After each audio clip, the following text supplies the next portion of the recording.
വിളിച്ചിരുന്നു. അതിൻ്റെ അടിസ്ഥാനത്തിൽ സംസ്ഥാന സെക്രട്ടറി ഒരു വിശദീകരണം നൽകിയിട്ടുണ്ട്. പാർട്ടിയുടെ സംസ്ഥാന സെക്രട്ടറി വിശദീകരിച്ച കാര്യമാണ് ശരി. പാർട്ടിയുടെ സംസ്ഥാന കമ്മിറ്റി സെക്രട്ടറി ഈ കാര്യത്തെ സംബന്ധിച്ചിടത്തോളം നടത്തിയിട്ടുള്ള വിശദീകരണമാണ് ശരിയായ വിശദീകരണം. അതാണ് പാർട്ടിയുടെയും എൻ്റെ അഭിപ്രായം. ഇതിലെ ഈ പഞ്ചായത്ത് കോർപ്പറേഷൻ തെരഞ്ഞെടുപ്പിന് ശേഷമുള്ള രാഷ്ട്രീയ സാഹചര്യത്തിൽ അവിടെ ഒരു വിജയസാധ്യത കുറവാണ് എന്നുള്ള ഒരു ആശങ്കയുണ്ട്. വിജയം തോൽവിയുടെ പ്രശ്നമല്ലല്ലോ നമ്മളിവിടെ ചർച്ച ചെയ്തുകൊണ്ടിരിക്കുന്നത്. എൻ്റെ സ്ഥാനാർത്ഥിത്വമാണല്ലോ ഇവിടെ ചർച്ച ചെയ്തുകൊണ്ടിരിക്കുന്നത്. അത് ഞാൻ തൃശ്ശൂരിൽ പറഞ്ഞതിനെ മാധ്യമങ്ങൾ വളച്ചൊടിച്ച് പ്രസിദ്ധീകരിച്ചു. ഞാൻ എൻ്റെ വിശദീകരണം നൽകി. അതിൻ്റെ അടിസ്ഥാനത്തിൽ പാർട്ടിയുടെ സംസ്ഥാന സെക്രട്ടറി ഒരു വിശദീകരണം നൽകി. പാർട്ടിയുടെ സംസ്ഥാന സെക്രട്ടറി നൽകിയിട്ടുള്ള വിശദീകരണമാണ് എൻ്റെയും അഭിപ്രായം. അതുതന്നെയാണ് ഞാനും അംഗീകരിക്കുന്നത്. പാർട്ടി സംസ്ഥാന സെക്രട്ടറി പറഞ്ഞതാണ് എൻ്റെ അഭിപ്രായം. മത്സരിക്കട്ടെ, അയാൾക്ക് 140 മണ്ഡലങ്ങളിൽ മത്സരിക്കാനുള്ള അവകാശമുണ്ടല്ലോ.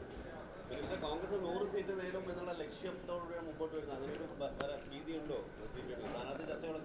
അല്ല, പിന്നെ കോൺഗ്രസ് അവിടെ അവരുടെ ക്യാമ്പ് സംഘടിപ്പിച്ചു. വയനാട് കോടിക്കണക്കിന് രൂപ മുടക്കിയുള്ള PR ഏജൻസികളെ കൊണ്ടുവന്നിട്ടുണ്ട്. കേരളത്തിൽ ഇപ്പോൾ മത്സരിക്കാൻ ഇന്നത്തെ പത്രമാധ്യമങ്ങൾ നോക്കിയാൽ കേരളത്തിൽ മത്സരിക്കുന്നത് PR ഏജൻസിയും പിന്നെ ഇടതുപക്ഷ ജനാധിപത്യ മുന്നണിയും തമ്മിലാണെന്ന് തോന്നുമല്ലോ. കാരണം PR ഏജൻസിയാണ് എല്ലാ കാര്യങ്ങളും ചെയ്തുകൊണ്ടിരിക്കുന്നത് കോടിക്കണക്കിന് രൂപ മുടക്കിക്കൊണ്ട്. അപ്പോൾ PR ഏജൻസിയും പിന്നെ UDF തമ്മിൽ തർക്കം നടന്നു.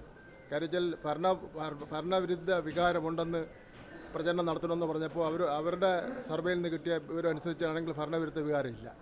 അപ്പോൾ അതിൽ തർക്കം ഇപ്പോൾ നടന്നുകൊണ്ടിരിക്കുക. ഈ നിയമത്ത് BJP വലിയ രീതിയിൽ വിജയസാധ്യത വെച്ചു കൊടുക്കുന്നുണ്ട്. നിയമത്ത് BJP വലിയ രീതിയിൽ വിജയസാധ്യത വെച്ചു അവിടെ